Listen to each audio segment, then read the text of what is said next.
Yo, yo, yo! I'm back in action, ladies and gentlemen. It's been a long 2 weeks, trust me, I know. Last week was I was absent, I was unable to make an episode as I was in Texas making money in Texas, working. But we are definitely back, and this is a great time to be back. That's all I gotta say. We have a jam-packed week. Lots of things happened. You got injuries, trades, upsets. We have a lot to cover. So without further ado, let's jump into it. Actually, first things first, I will say we have one more week, and then we are halfway through the season. Next week, I will do a special episode with our commissioner to get his insights and kind of do a dual episode. And then later on down the line, I can do some ones with some other people if they want, if we have the time. So, um, yeah. So let's just jump right into it. With the highlight of the week being we have no more undefeated teams. We all officially have a loss, and it has happened. I have been taken down. I've been dethroned. So congratulations to Tybo. Little extra special shout out for taking down the top dog here. But it's all good. It's all good. Um, I'm wondering what our record is. If somebody could put in the comments. What is the longest record without losing? I think we've definitely had some 6 and O's. I think in the past. So, but if you guys can remember, throw it down in the comments below in the video. Um, okay, but let's get started with the standings here. So over in the east side, Corey has a win streak going for him. 5-1 on the year, and then Dan with a 2 game losing streak. No, Dan just won. Sorry, he would have been at a 2 game losing streak. 4-2. Nick picking up a huge win to be 3-3, and then Vinny and Shane, they had their battle, and that was a crazy one that we'll get into as well. They're down at 2-4. Over on the west side story coast, we got myself at 5-1. Like I said, I did take my first loss. The Bubble Bass having the worst week probably of the year. Shouldn't happen again. Also took a loss. And Tybo taking the win. And then we have Ant and Trayvon down at 1-5. So, um, definitely, very similarities actually in wow. We are very even in both divisions. This is pretty cool actually. How like the 1, 2, and 3 all have the same record. Usually you don't really see that, but um, that's really cool. So that gives the playoff percentages here. Something to think about now. Now that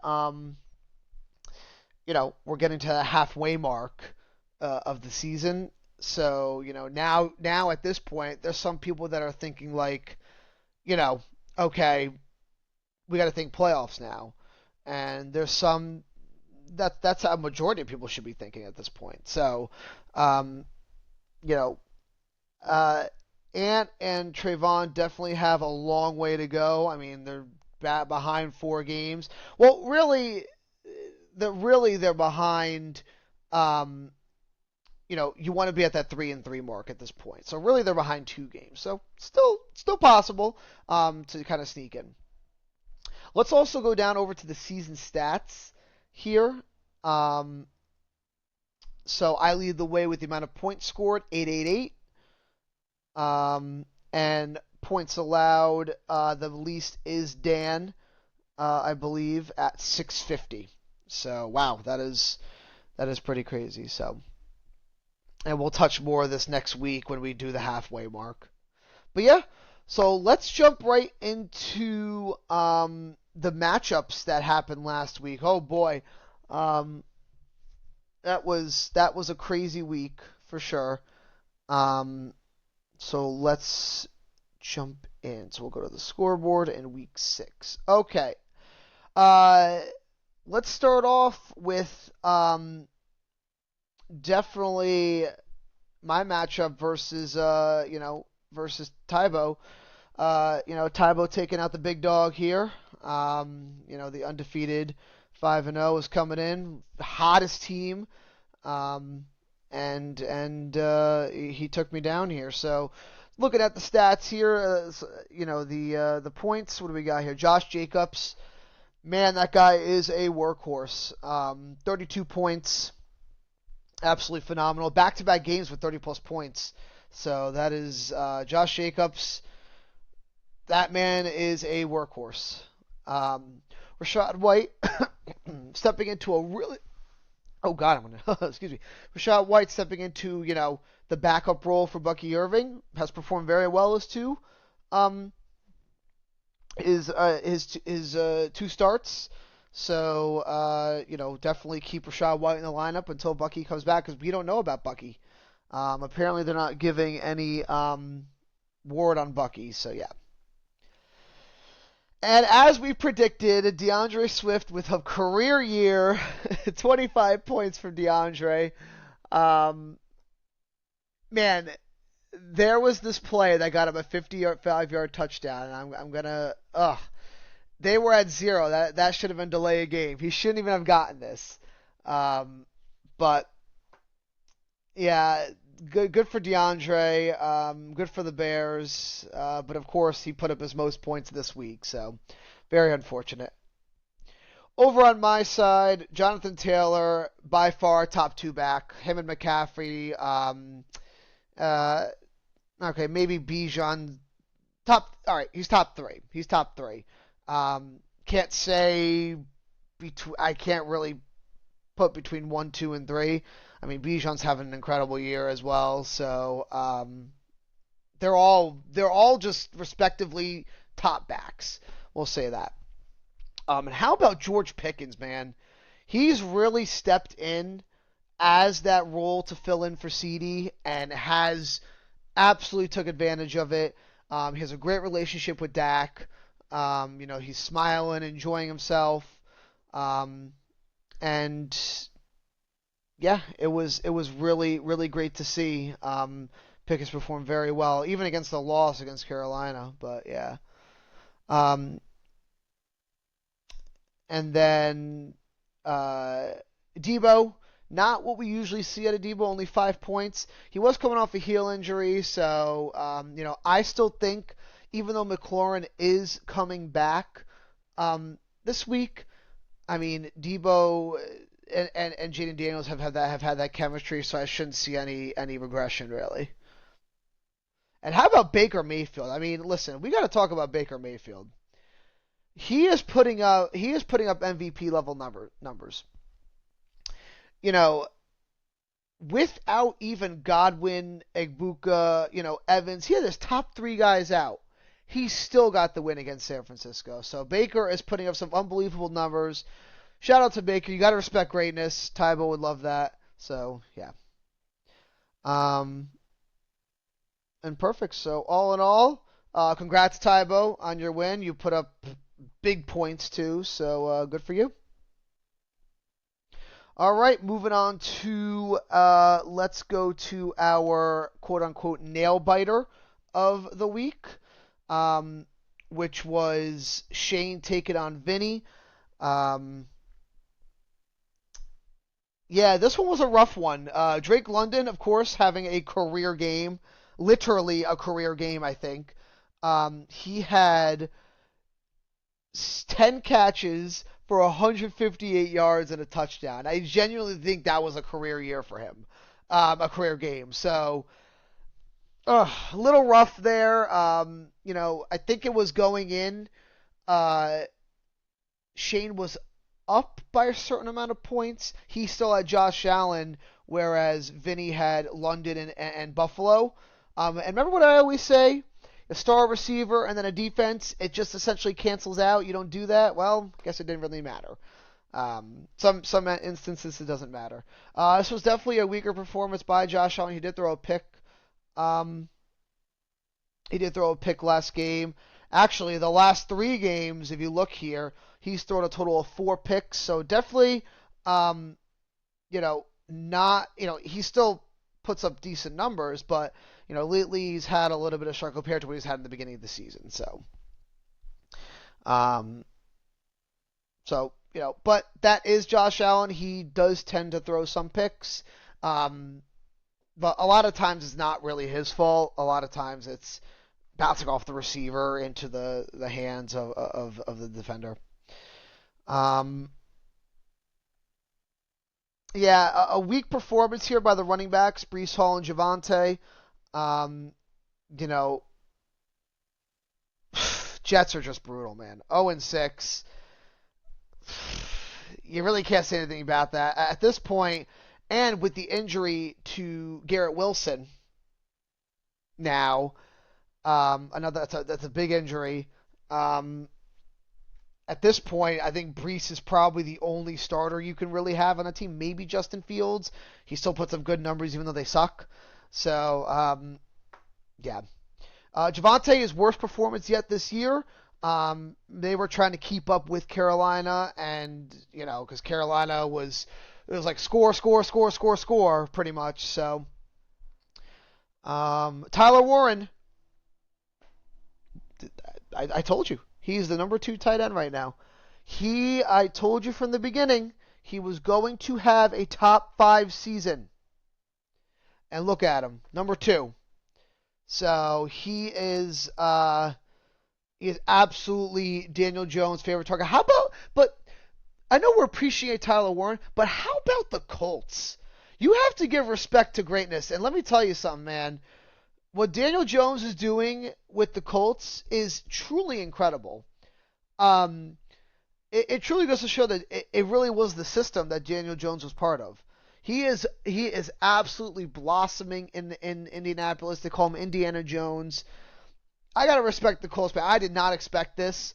I mean, since last year, with Anthony Richardson and wasn't that we don't want to talk about that, but yeah, I gotta give credit, man. Those Colts are they're doing some good things, so it's good to have any type of Colt player on your team at this point. And we finally got it. The BTJ breakout. It was bound to happen, though. Um, you could see the struggle bus. He was just getting better starting from week 4. He finally got it. 8 catches, 10 targets, and a touchdown for 90 yards. I mean, as bad as that Jacksonville offense is, it really shouldn't be bad. They have a decent crew. He finally broke out with the 23 points. So very good for BTJ. That's a great sign for BTJ owners, and hopefully he can replicate that next week. Moving on over to Vinny's side here, though. There goes McCaffrey with 20. He has his lowest was 22.7 so far. So he is. He's just a set it and forget it guy. Has always been, um, you know, and now with Purdy potentially coming back and the return of Kittle. Kittle will be coming back this week. So will that have an effect on McCaffrey? Absolutely not. It's McCaffrey and Kittle show. That's what it is.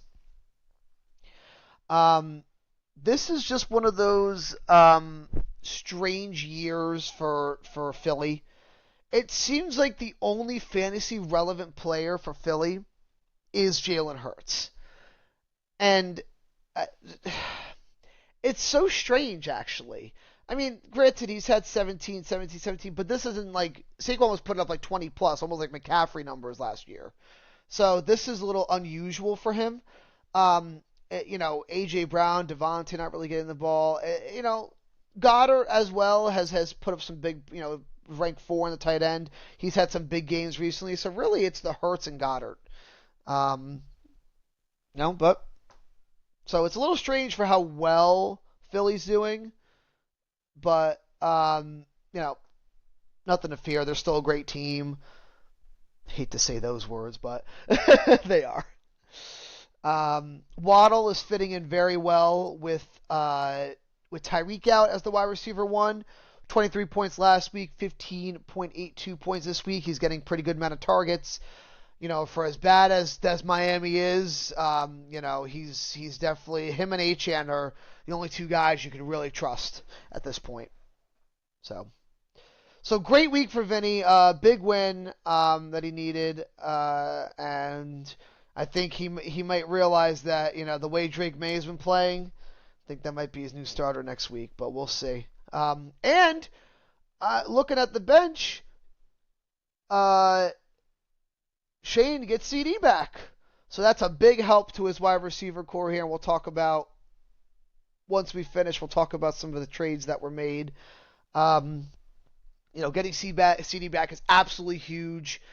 That's just going to make the Dallas offense even more disgusting. All right, but great win, Vinny. Tough loss in that, Shane. You had it, but that's fantasy life for you. All right, moving on over to the blowout of the week, and look at Daniel Jones, 171. I believe that's like the second highest scoring week this week. I believe one was me at 179, but 171. Whew! Absolutely destroyed. Almost won by 100 points against Ant. We'll start with Nick's side here. 171. Achane, 31. And he is pretty much that heart and soul of that offense at this point. They rely on him a lot. As you can see here, he's even gets same amount of targets that a receiver would. So Achane absolutely doing incredible. It was a little worrisome at first the way that the Dolphins were playing, but there's no fear in that. They absolutely clear-cut top 5 running back in the league right now as far as fantasy, and he's ranked 4. So there you go. And great to see Ashton Jeanty finally find, you pick Ashton Jeanty as a high draft pick, and the first few weeks here, not living up to par. But the last 3 weeks, they running the offense through him. Granted, they were playing Chicago, Tennessee, and Indianapolis. They play KC this week, mid-tier running back, so he should have a good week. But, if you look at the rest of his schedule, Jacksonville, Denver will be a tough week. Dallas, Cleveland, Chargers. I mean, 3 out of those 5 weeks. Oh, well, Cleveland's got a decent run defense. Chargers, not really. So Chargers, Dallas, and Jacksonville, those are going to be some feasting moments for Jeanty. The 2 tough ones are Denver. But, so yeah, Jeanty definitely has some favorable matchups coming up. And, yeah, they should run that offense right through him, especially with Bowers being out. Yeah. And how about JSN, man? You didn't draft JSN to be, people were a little worried that, with Kupp kind of coming in, will he have a big fantasy output? Well, no, I wouldn't say big, but like, put in the touches, like some touches would go to him. No.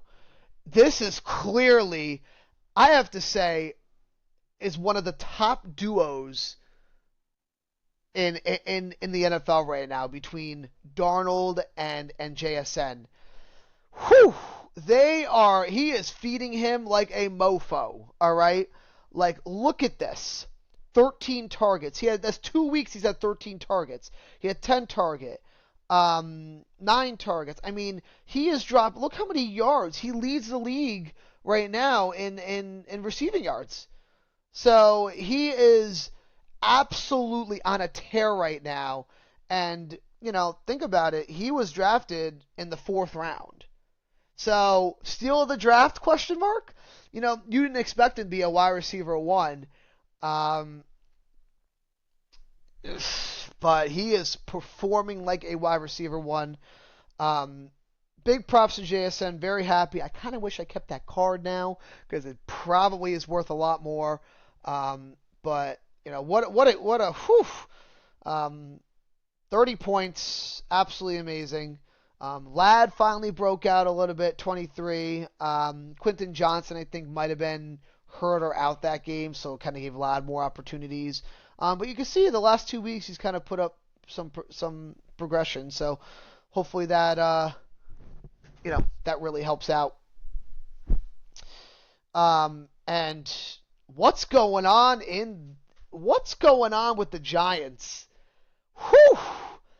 They whooped on the Eagles. I don't even care like what the score was. They put up like 30 plus points. What we're seeing between Dart and Scat right now it's truly sensational. This is what Dart and Scat are doing is what Hurts and Saquon should be doing, like fantasy wise. All right. So Scat 3 touchdowns last week, 31 points, 98 yards, 19. Tracy may get like 2 touches. Scat is definitely the back, and it's really interesting because I bet you if Tracy never got hurt, would this have happened? I mean, they could have unleashed him at some point, but really great to see. They're going up against a tough Denver defense this week, so we'll see how Scat does. But Scat is becoming like a new Derrick Henry if you think about it. Limited in the passing game, so his volume only comes from when he's running the ball. So as long as the Giants can keep up with other teams, Scat will feast. If they have to rely on throwing the ball, Scat's production is a little bit limited. So, absolutely dominated them, and that's great to see Cam Scatterbo. And, Nick, might have to move you up to B+. Gonna move you up to a solid B+ now, all right? After this week, man, you got your team has put on a performance, and what a great job. Moving on over to Ant's side here, 85 points. Very poor showing by the running backs. He had a lot of guys on bye. He had AJ Jettas on bye, Hawkinson. Very rough. AJ at least got him 14. Olave with 15. Raiders defense with 17, but Tennessee's got awful. So, Trevor Lawrence having a great year though. He definitely is.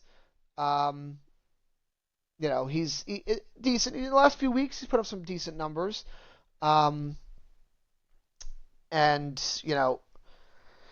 Keenan a rough game. Mason Tyler after a breakout game, he only gets 1 catch. So, at this point with Ant, do you trade Justin Jefferson? Do you get other pieces?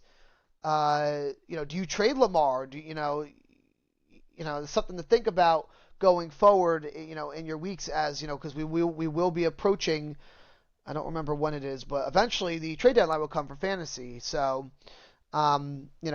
just things to think about, is it panic mode 1 and 5? So, rough showing, especially when the second highest points are done by your defense. So, but hopefully this week he can bounce back now that he gets Jefferson back, and Lamar will be coming back next week because they're on a bye this week.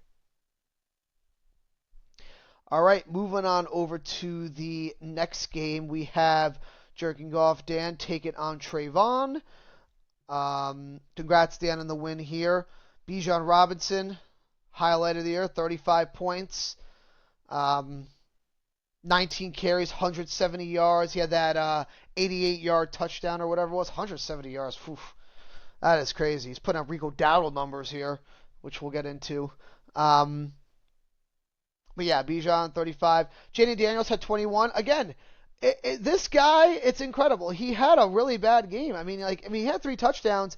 He had 1 interception, 1 fumble. Washington's offense didn't look the best. Bill fumbled, as well. So that offense didn't look the best.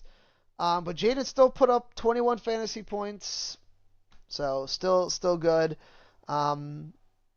It's great to see DK starting to perform a lot better now.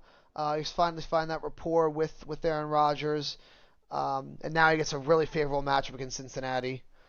Tet McMillan, congrats, Tet. The breakout game. His first career touchdown. He actually had 2 touchdowns last game. 17 fantasy points. So very nice for Tet. Went up against Dallas too. So 3 catches. He had 5 targets. He had 29. So he had 29 yards and 2 touchdowns. And then you get him 17 fantasy points. It's funny. So great for Tet though. And he'll still be targeted heavily by Bryce. This week though is going to be a rough game. He goes up against the Jets, guarded by Sauce. That didn't matter for Pickens when Sauce was on him, so hopefully Tech could break free.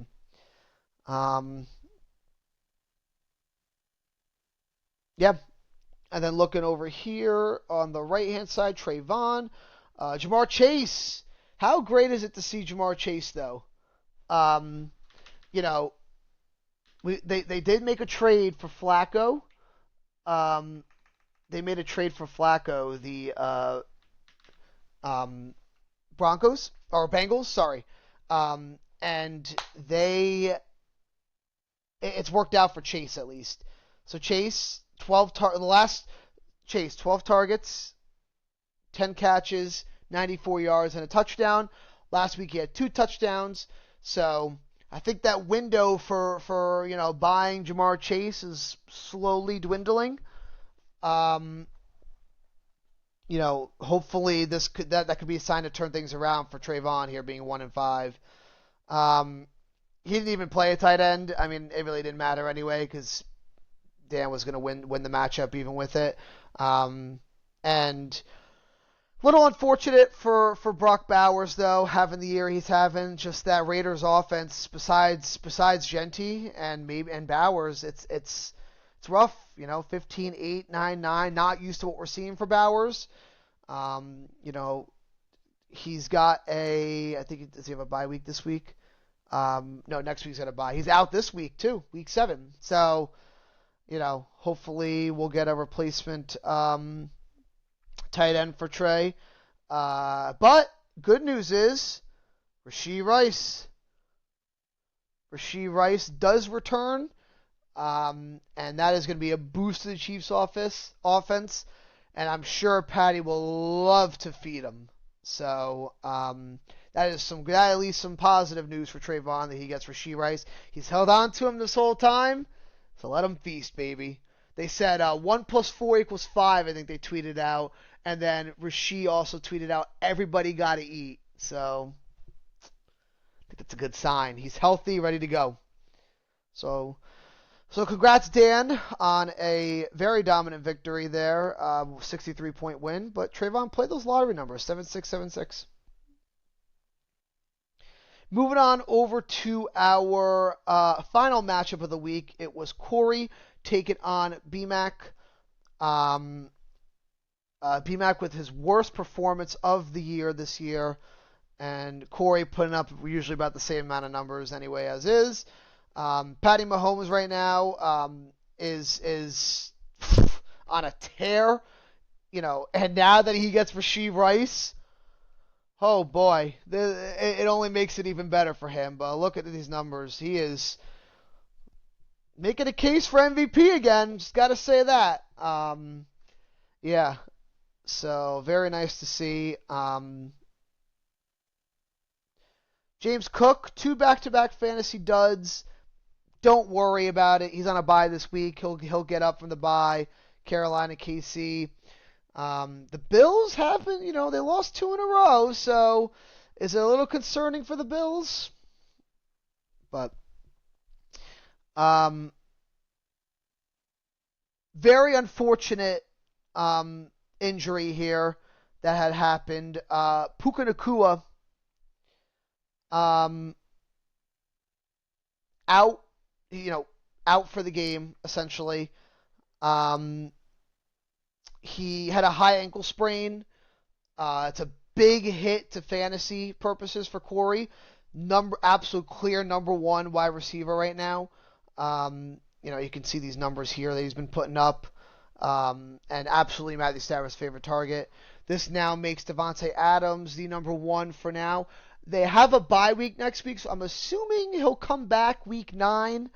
They're going to sit him out this week, the bye, and then week 9. So, very unfortunate. Losing Puka's tough.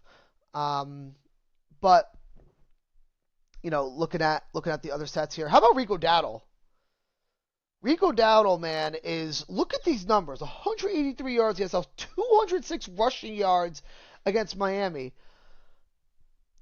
Chuba, you lost your job, buddy. I'm sorry, but there is no way that you can have somebody put up those two performances and uh, and make them go back to whatever their previous role was. Might be at a timeshare, but again, it was against Miami and Dallas. I'm, not take anything for granted for Rico. That's awesome, but if he could do this, if he could perform the same or similar to the Jets in Buffalo, then we have to start talking about the steal of the waiver wire because, whew, that is amazing. Trey McBride does what Trey McBride does, leads the team in targets every week. Kendrick Bourne, talk about Kendrick Bourne. He is, the last 2 weeks, he has been phenomenal, getting a great target share by Mac Jones. Purdy should be coming back. We have Kittle coming back. That will definitely take a big effect on, and maybe Juwan Jennings. So that will definitely lower Kendrick Bourne's, standards a little bit and fantasy output.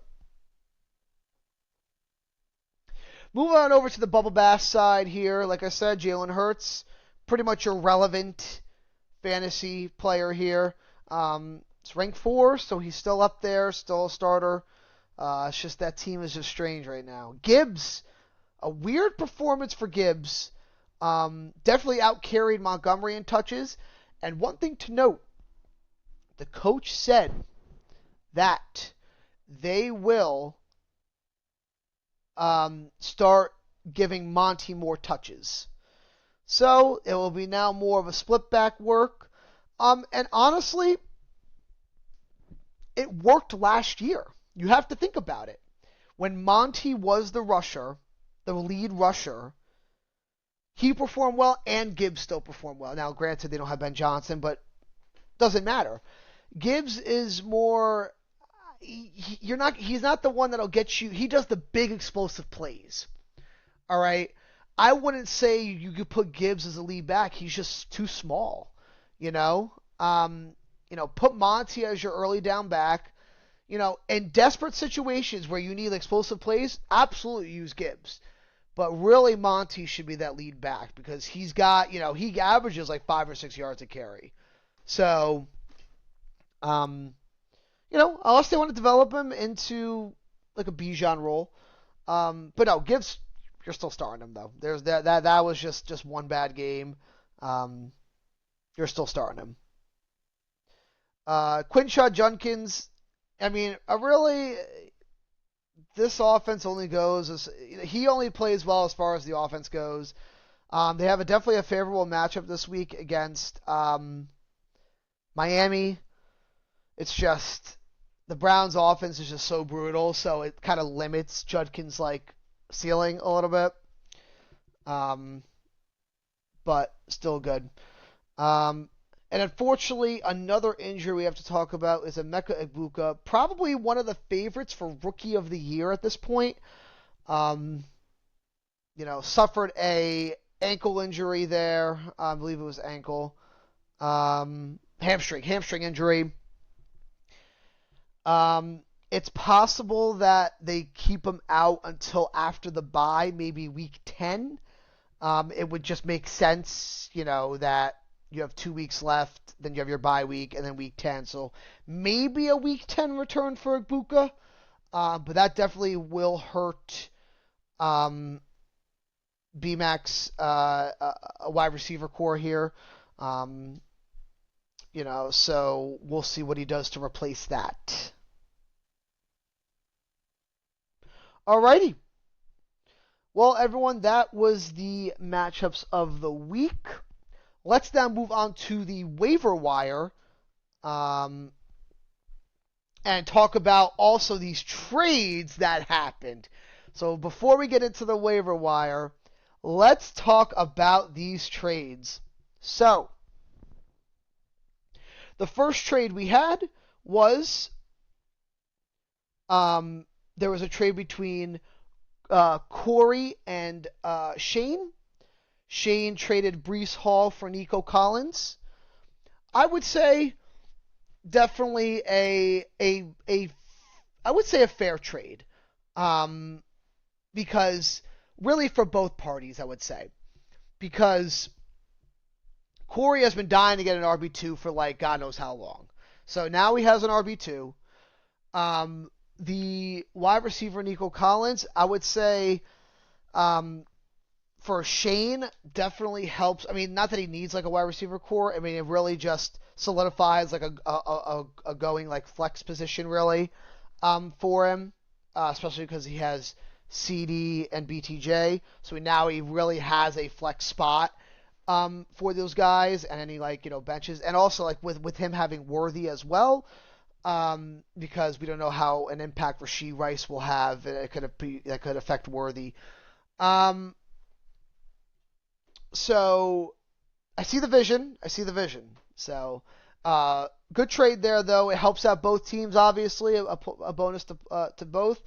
But if I had to truly say who won this trade, I would give it to Shane if I had to pick.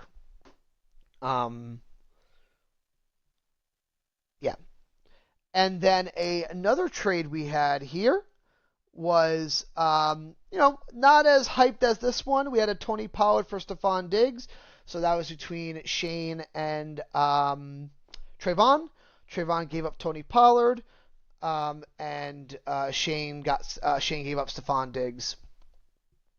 I mean, they're both. Stephon's had some better outputs recently. Tony Pollard with Tajay Spears coming back definitely could, the way that Titans team is performing. At this point, they could use anybody. So, probably for more depth, I'm assuming it was that, and this also gives Trayvon some help at the wide receiver as well. So, very fair trade there, I would say.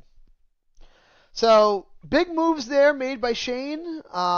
He's definitely looking future, and but you have to think about it. 2-4 is his record.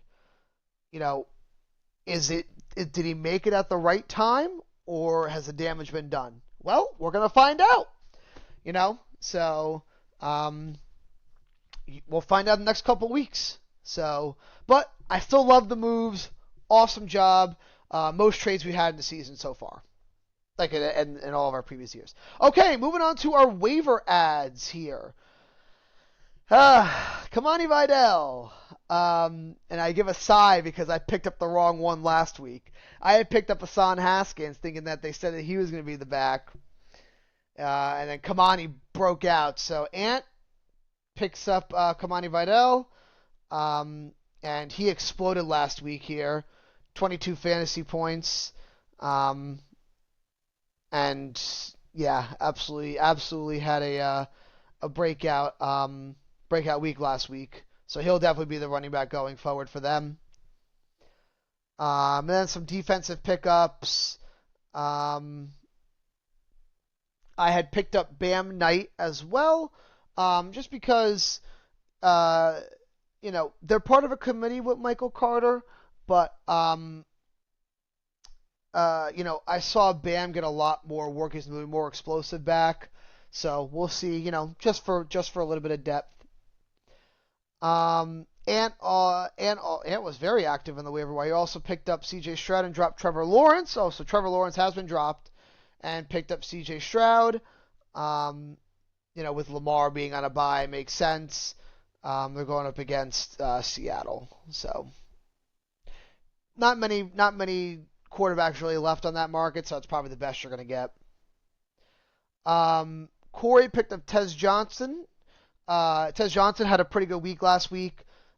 Decent week, I would say. He had 11 fantasy points. But with the injury to Godwin being out, that kind of moves up Tez. Godwin and Ibuka. Tez is definitely now the um, like the number 3 receiver there, so could help. Kicker. Darnell Mooney was added by Corey. He's had some injuries himself, but is technically the wide receiver 2 on that team, so could be a big boost, if needed, for bye weeks and stuff. And I've added Brock Purdy with me having Kittle. Could be good, and then Josh Downs. So activity on the waiver wire. We got some trades. Would love to see it, baby. This is fantasy football. All right. So moving on to the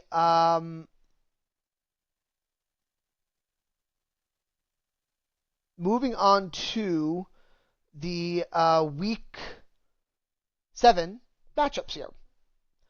And we'll start off with, I'm going to say it, the matchup of the week, because it is.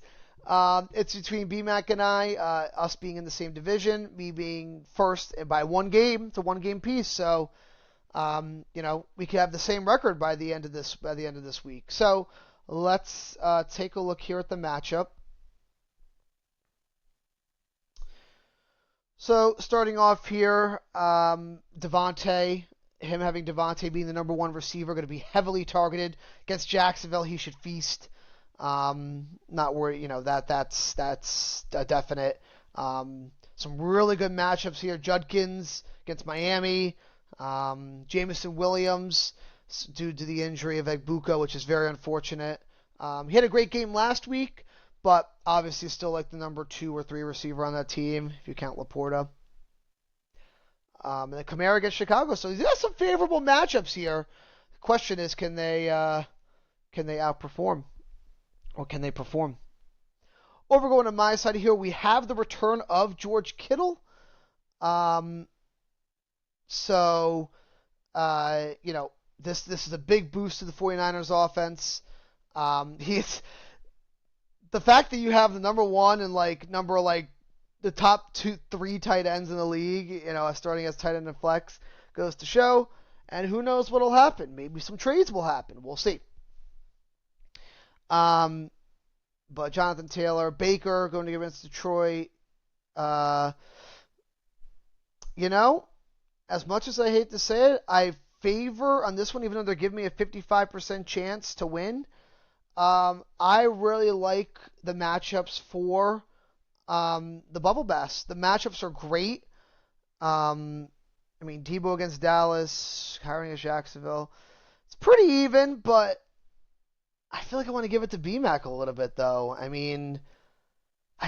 don't know. We're going to have to see how well Kittle performs. But, matchups are definitely favoring BMAC's side. So, we will give it to BMAC. Move on over to the next game. We got 2-4 Vinny taking on 1-5 Ant. Vinny, with Drake May having a fantastic year. Goddard, okay, Drake London, breakout, Jalen Waddle. So this could be the start for something here for Vinny. Moving on over to Ants here. He's got Jay Jetta's back, Olave, Hawkinson. So he's got his guys back. Dobbins. The question is, can they outperform? They are giving Vinny a 61% chance, and I will lean Vinny's side on this one. The way McCaffrey, London have played, and the way Drake May has been playing, I will give Vinny a dominant victory here. All right, moving on over to Daniel Jones, Nick, B+ now. Daniel Jones, B+ taking on Dan's team here, Jerking Goff. Let's see. So we have a tight end change. We're putting in Harold Fannin with the bench to Tucker Kraft. Going up against Miami, probably one of the worst defenses in the league. That kind of works out. And Fannin's been pretty good target to Dylan Gabriel right now. And JSN, phenomenal. Oh, there's a 10 o'clock Monday night game. Didn't even know that.